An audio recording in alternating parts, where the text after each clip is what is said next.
आज आज इथे यशवंतराव चव्हाण आज इथे वाय.बी. चव्हाण सेंटरला माननीय शरद पवार साहेब नेहमीप्रमाणे, म्हणजे आज काही नवीन नाही, ते नेहमी मुंबईला असताना वाय.बी. चव्हाण सेंटरला यायचं आणि इथून लोकांची भेटीगाठी त्यांची दररोज असायची। त्याचप्रमाणे नेहमीप्रमाणे आज मुंबईला असताना शरद पवार साहेब इथे चव्हाण सेंटरला आले आणि सकाळपासून जसं त्यांच्या नेहमीचा दररोजचा कार्यक्रम असतो त्यांनी अनेक आलेले मान्यवरांची भेट घेतली। आज कुठलीही राष्ट्रवादी काँग्रेस पक्षाची बैठक नव्हती, बोलवली गेली नव्हती। कुठल्या त्या निमित्तानं कोणताही व्यक्ती किंवा मान्यवर नेता इथे या बैठकीसाठी आले नव्हते। म्हणजे तथाकथित बैठक होती, कारण आम्ही टीव्हीमध्ये बघत होतो आज बैठक बोलवली गेली आहे, अमुक आले तमुक आले, आज निर्णय होणार आहे। आज न बैठक झाली, न बोलवली गेली, न कुठलाही निर्णय झाला। कारण अनेक उलटसुलट बातम्या टीव्हीमध्ये ब्रेकिंग न्यूज म्हणून येत असतात। मी सगळ्यांचा अधिकृतपणे खुलासा करू इच्छितो की न बैठक झाली, न कुठला निर्णय झाला, न पवार साहेबांनी काही त्यांच्या स्वतःचा जे काल घेतलेला निर्णय आहे त्यांना कुठलाही म्हणजे आज काही वापस घेण्याचा कुठेही विचार केलेला आहे। आम्ही काल त्यांना विनंती केल्याप्रमाणे त्यांनी सांगितलं होता 2 दिवस 3 दिवस मला विचार करू द्या। अजूनही त्यांनी कुठलाही त्यांच्या मनात काय आहे स्पष्टीकरण कोणाला केलेला नाही। म्हणून आपल्या माध्यमातून सर्वांना एकच विनंती आहे की स्पेक्युलेशन नको, अफवा नको, शांततेने पवार साहेबांना विचार करू द्या। आजचा दिवस जाऊ द्या, उद्या एखाद्या वेळा परत आम्ही लोक त्यांना भेटायचा प्रयत्न करू आणि नंतर जे काय असेल त्याच्या म्हणजे जे काय असेल अधिकृतपणे आम्हीच तुम्हाला सांगू। हे स्पेक्युलेशन करण्याचा काही अर्थ नाही आहे। मीटिंगच्या काय असेल तर अधिकृत मीटिंग असेल तर आम्हीच तुम्हाला सूचना करू की आज आम्ही मीटिंग बोलावली आहे, अमुक अमुकांना बोलवलेलं आहे, या कामाकरता बोलवलेलं आहे, हा निर्णयासाठी आम्ही बोलवलेलं आहे। आता हा विषयावर किमान आज तरी कोणी आता काही यामध्ये चर्चा करू नये, कुठलाही स्पेक्युलेशन करू नये अशी माझी आपल्या सर्वांना विनंती आहे। अध्यक्षपदावर नाव आले अशी चर्चा सुरू असं आहे की हे सगळं म्हणजे स्पेक्युलेटिव्ह आहे। म्हणजे कोणी काही सूचना केली, मी आज बघत होतो भुजबळ साहेबांनी त्यांच्या अभिप्राय ते व्यक्त केला एखादा चॅनलच्या समोर आणि ते सगळ्यांनी म्हणजे ते ब्रेकिंग न्यूज म्हणून असंच होणार, आत्ताच त्यांच्या नावाचा शिक्कामोर्तब होणार, आजच त्यांची घोषणा होणार, हे अजिबात म्हणजे चुकीची बाब आहे। कोणी म्हणजे माझ्या व्यक्तिगत मत मी इथे मांडू शकतो, पण जेव्हा पक्षाचा एक अधिकृत व्यक्ती म्हणून मी आज तुमच्या समोर इथे बसून बोलत आहे, मी तुम्हाला अधिकृत सांगू शकतो की न पक्षाची कुठली बैठक झाली आहे, न कुठला निर्णय झाला। बैठक जेव्हा होईल मीच निमंत्रक राहणार आहे, म्हणून मीच तुम्हाला अधिकृत सांगू शकतो। दुसरा कोणीही तुम्हाला सांगू शकत नाही की बैठक कधी आणि कुठे आहे। म्हणून मीच निमंत्रक राहणार आहे, म्हणून तुम्हाला विनंती करतो की स्पेक्युलेशन नको। असं आहे, काल साधारण आम्ही 2-3 दिवस सांगितलं होतं, पवार साहेबांनी सांगितलं होतं, म्हणून आम्ही तुम्हाला सूचना केली होती। आता जाऊ द्या ना, दुसराच दिवस आहे, एकाच दिवस थांबलं, आजचा दिवस तर काय बिघडते। शरद पवार ने जो डिसीजन लिया आपने कन्विंस करने की कोशिश की, क्या शरद पवार जी अपने डिसीजन से बैकआउट हो रहे हैं? आपको इतने दिन से कन्विंस करने की कोशिश करने पिछले 24 घंटे से? देखिए, माननीय शरद पवार जी को कल सभी ने, आप सभी लोगों के कल, क्योंकि जो भी उन्होंने घोषणा की जितना आप लोगों को मालूम था उसी वक्त हमको मालूम पड़ा। कोई ऐसा नहीं था कि हमको कोई पहले पूर्व सूचना थी, और उस वजह से हम सभी लोग, मैंने कल ही कहा, बहुतों ने कहा कि हम लोग स्तब्ध रह गए कि अचानक ये क्या, मतलब इस तरह की घोषणा पवार साहब ने की है। स्वाभाविक है, आपने भी देखा पार्टी के अनेक कार्यकर्ता, नेता, एमएलए, एमपीज सभी ने इस विषय पर पवार साहब को कल काफ़ी आग्रह किया, हमने भी किया, सभी ने किया। अब उनका जो भी उनकी मानसिकता जो भी वजह से थी, उन्होंने बार बार कहा की भाई हम भी चाहते की एक जनरेशनल चेंज होना चाहिए। मागे त्यांनी सांगितलं तर भाकरी फिरवली पाहिजे। आता आम्ही त्यावेळी आम्हालाही हमको भी नहीं समझ में आया कि भाई रोटी को तवे पे उल्टा करना है, तो वो उसका मतलब क्या था। हो सकता है उनके मन में हो कि भाई एक जनरेशन का एक बदलाव आना चाहिए, एक नई पीढ़ी सामने आना चाहिए, ये उनके मन में हो सकता है। मैं ये नहीं कह रहा हूँ कि पार्टी के कार्यकर्ता या हमारे मन में ये बात है। किसी को भी इस बारे में जानकारी नहीं थी, इसलिए हम लोगों ने बहुत कोशिश की।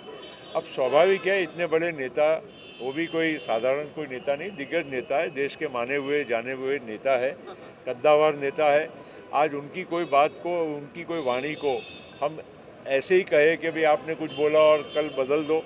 हो सकता है उनके मन में कुछ विचार करने के लिए उन्होंने वक्त मांगा हो, तो हमने वो वक्त देना चाहिए।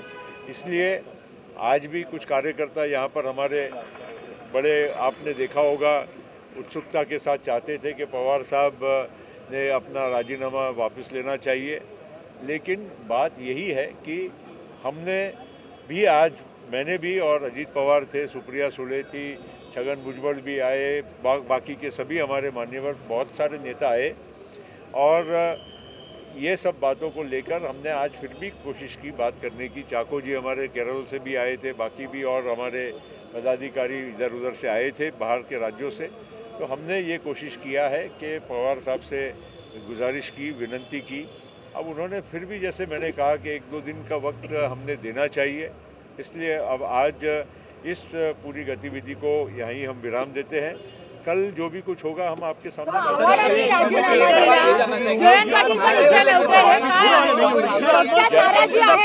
एक मिनिट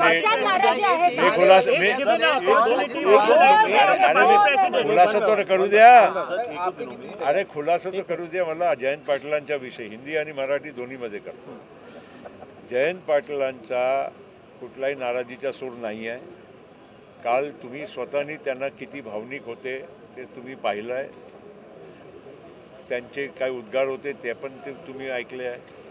काही कोणाची नाराजी नाही आहे। आज त्यांच्या कारखान्याची काही एक मीटिंग होती पुण्यामध्ये, म्हणून ते पुण्याला त्या मीटिंगसाठी गेले होते आणि आता संध्याकाळी परतणार आहे।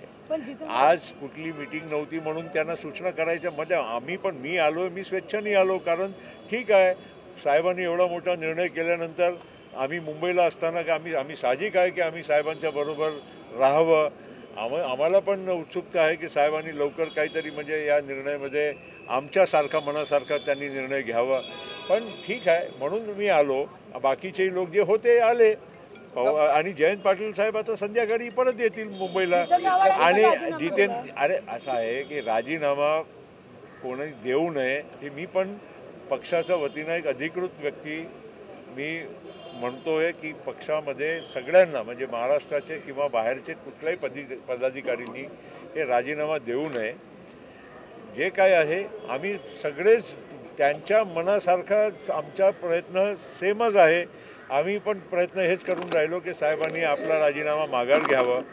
म्हणून माझी विनंती आहे सगळ्या कार्यकर्त्यांना की आपण थोडी धीर ठेवावी आणि हे राजीनामा आणि बाकीच्या जे काही प्रक्रिया आहेत त्यांना थांबावी।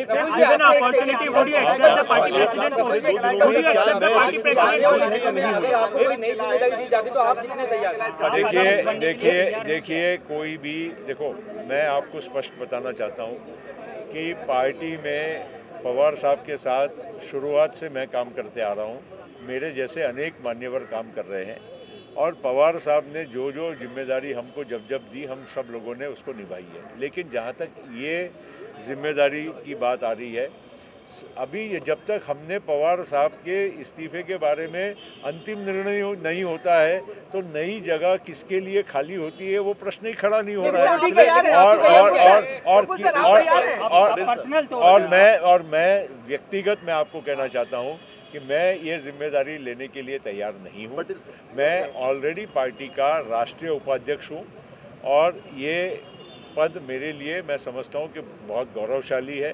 बहुत कुछ उसमें मेरे पास जिम्मेदारी पहले से ही नेशनल लेवल पे पवार साहब के साथ काम करते हुए मुझे मिली हुई है। मैं पार्टी का पहले नेशनल जनरल सेक्रेटरी था, अब पार्टी का मैं प्रथम नेशनल वाइस प्रेसिडेंट बना हूँ। तो इसलिए मुझे मुझे कोई ऐसी दिलचस्पी नहीं है कि अध्यक्ष बनूँ, लेकिन मैं इतना ज़रूर कहूँगा कि हम जो भी पवार साहब के फैसला पहले क्या होता है उसके बाद ही ये अगले फैसले की बात हम करेंगे। अगर आई परिस्थिति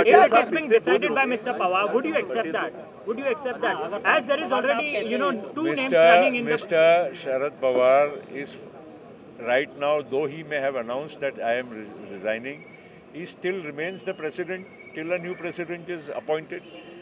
We only hope and pray that he may not continue with this resignation. That is why these 2-3 days we have sought, and he has also sought to talk to us. Let us hope, let us see that everything good prevails. After that, if situation so arises, we will see, but I am not a contender. पिछले 2 दिनों में क्या किस तरह की चर्चा हुई है? Sir, Pawar साहब ने जो डिसीजन लिया है, सर पवार साहब ने जो डिसीजन लिया है, आपको लगता है कि पार्टी में इंटरनल कॉन्फ्लिक्ट है जिसकी वजह से पवार साहब ने राष्ट्रवादी कांग्रेस पार्टी में बिल्कुल एक वाक्यता है, सभी एक संघ है। कोई पार्टी में अलग ग्रुप, फूट फाट, ये सब बातें केवल स्पेक्युलेटिव मीडिया में हम रोज पढ़ते हैं। पार्टी एक संघ है, पवार साहब के नेतृत्व में सभी लोग एक हैं और आगे भी party NCP as a party एक रहेगी, एकजुट रहेगी, उसमें कोई बिखराव या कोई फूट आने वाली नहीं है। ये मैं आपको अधिकृत स्पष्टता यहाँ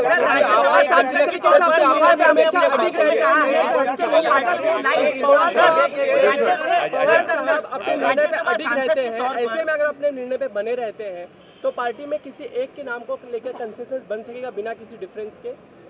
मैं आपको गारंटी के साथ 100% कहना चाहता हूं कि हमारी पार्टी में पवार साहब के मामले में या सक्सेसर के मामले में कोई दो राय नहीं होगी। जो भी फैसला होगा वो बिल्कुल सर्वानुमते होगा और सबको पसंद आए ऐसा ही फैसला, अगर वो परिस्थिति आई तो होगा।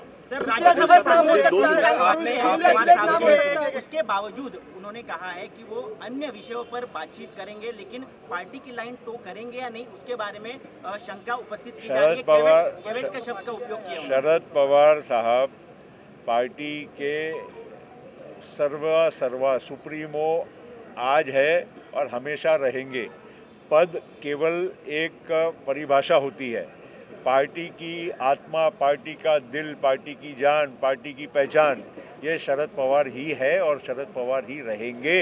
और उनका मार्गदर्शन और उनकी सक्रियता पार्टी के कार्यों में आपको हमेशा नजर आएगी। क्योंकि आपने अपनी व्यक्तिगत बात कही कि आप तैयार नहीं हैं, यही बात जो है अजीत जी ने भी कही, ऐसे में क्या सुप्रिया के नाम तक आप तैयार होंगे?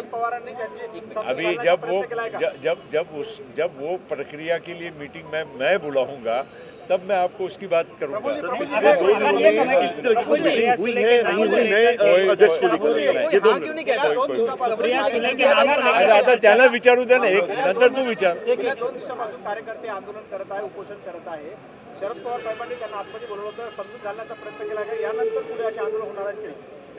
असं आहे बघा, हे काय आंदोलन आम्ही काय घडवून आणलेलं नाही आहे.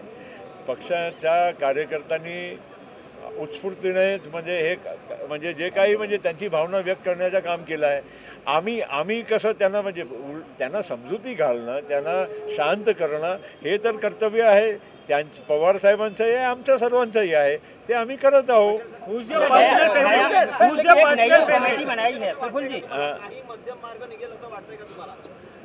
असं आहे की सर्वप्रथम जे आम्ही प्रयत्न करत आहोत ते 2 दिवस 3 दिवस आम्हाला जे मुदत पाहिजे ते होऊ द्या, नंतरच आपण हे सगळे चर्चा करत राहू. आज सगळ्या विषयावर तुम्ही जर तर आता करत राहिले तर आम्ही काय उत्तर देणार? नए अध्यक्ष के लिए जो कमेटी बनाई है, अगर वो कमेटी सर्वा तौर पर ये कह देती है कि प्रफुल्ल पटेल को हम चाहते हैं कि राष्ट्रीय अध्यक्ष बने, तो उस कंडीशन में क्या करेंगे प्रफुल्ल पटेल? अभी देखिए, मैं सपने नहीं देखता हूँ मुंगेरी लाल के, और इसलिए मैं सिर्फ ये कहना चाहता हूँ कि जो भी होगा फैसला अच्छा ही होगा. पार्टी के सभी वरिष्ठों के अंतर्गत ही होगा, मगर पहले वो परिस्थिति अभी वो मीटिंग बुलाने की आएगी या नहीं आएगी वो हम आपको कल बताएंगे, वो कल बताएंगे। भवितव्याचा प्रश्न आहे, कारण वज्रमूठ सभाही पुढच्या रद्द केल्या जात आहेत, म्हणून ह्या निर्णयाचा परिणाम महाविकास आघाडीवरही दिसतोय का? मला एक स्पष्ट करायचं आहे, कारण ही चर्चा झाली होती आणि तुमची काही चॅनलमध्ये बातमी आम्ही पाहिली. वज्रमूठ सभा 1 तारखेची जी होती मुंबईला, त्याच दिवशी ह्या उन्हाळ्याच्या गरमीच्या तडाख्यामध्ये हे पुढची सभा थोडी टाळावी किंवा पोस्टपोन करावी अशी सगळ्या नेत्यांमध्ये त्या स्टेजवरच चर्चा झाली होती. आणि त्याच्या आणि कालच्या पवारसाहेबांच्या राजीनामाच्या कुठलाही म्हणजे संबंध येत नाही. वज्रमूठ सभा किंवा महाविकास आघाडीची चर्चा आम्ही इथे करायला बसलेलो नाही. हे जे काही घडलं आहे ते कालची गोष्ट आहे. जे तुम्ही म्हणता ते परवा ऑलरेडी चर्चा होऊन निर्णय झालेला होता. सर, आपने कहा की कोई ऐसा नाम चुना जाएगा. देशातील अनेक नेत्यांची त्यांची चर्चा सुरू झाली असेल तर देश पातळीवर याचा इम्पॅक्ट काय जातोय, काय चर्चा त्या संदर्भात झाली? असं आहे, पहिला आम्हालाच तरी ॲब्झॉर्ब करू द्या ना. पहिलं आम्हाला पण म्हणजे ते आत जरा हे डायजेस्ट म्हणजे पचवू द्या की हे जे पवारसाहेब म्हणले हे आम्हाला मान्य आहे की नाही, ते आम्ही आमच्या प्रयत्न त्यांच्या समजुतीचा चालू केला. It's been 24 hours, more than 24 hours since Sharad Pawar has declared his decision. What is the future course of action going to be? Is any meeting going to be called in the coming 1 or 2 days? Is the committee deciding on meeting by itself and deciding the future course of action? What are the three What next is the steps? next step? 3 steps. So next. See, very clearly I would like to say that Mr. Pawar resigned yesterday all of a sudden in a course of his speech during his book launch. Now we were all caught by surprise, we were all shocked, and we were of course dismayed and very sad. All happened suddenly, and as a consequence of which you saw yesterday, couple of hours all of us tried our best to make sense of what was happening, was trying to plead with him, to convince him, and that was there for all to see. Now the issue is, we did manage to speak to him and he asked for a couple of days, let me think in my mind what I should do. So 2 days or 3 days means that was yesterday. Today at least I don't think we can ask such a big tall leader to immediately come and give us an answer to what our doubts are. The third thing is about having a new leader, or whenever we have that process, I will be able to only tell you once the first decision is finalized. If the first decision is not yet finalized, how do we take the second step? The second step is only a consequence of the decision finally in the first step which has been taken. So we'll wait for that, and if at all there is a decision to be taken about the successor, I, as the senior most person in the committee, as the National Vice President, will call a meeting in Mumbai in the next, whenever that time comes, in the event of a final decision by Mr. Pawar, and that will be known to all of you, and of course that meeting will be a meeting where many more people will be attending. Mr. Patel, you know the party in and out. Who is your personal favorite when we talk about the national party president? Is it Supriya Sule or Ajit Pawar for you? Now, why are we talking about the next president when the current president, we want him to continue? So it is Sharad Pawar. With all other things, all these things are speculative.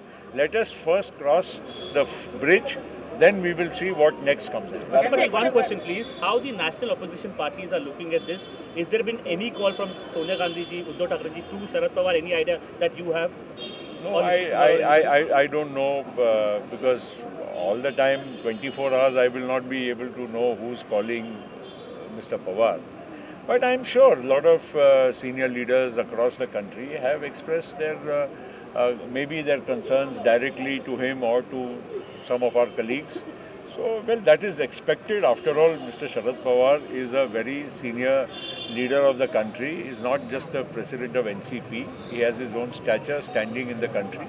And it is but natural that people look up to him beyond the NCP and in the interest of a national agenda in this country. Sir, आपने एक बहुत important बात कही, अगर आप next second stage पर ये decision लेते हैं नए प्रेसिडेंट का, तो उस प्रेसिडेंट के लिए नेशनल एक्सपीरियंस होना कितना मायने रखेगा? भाई साहब, हमारे पास वो प्रश्न के बहुत जवाब है, मगर हमारे पास वो जवाब देने के पहला जो प्रश्न है उसका फैसला होने के बाद ही हम दूसरी बात करेंगे।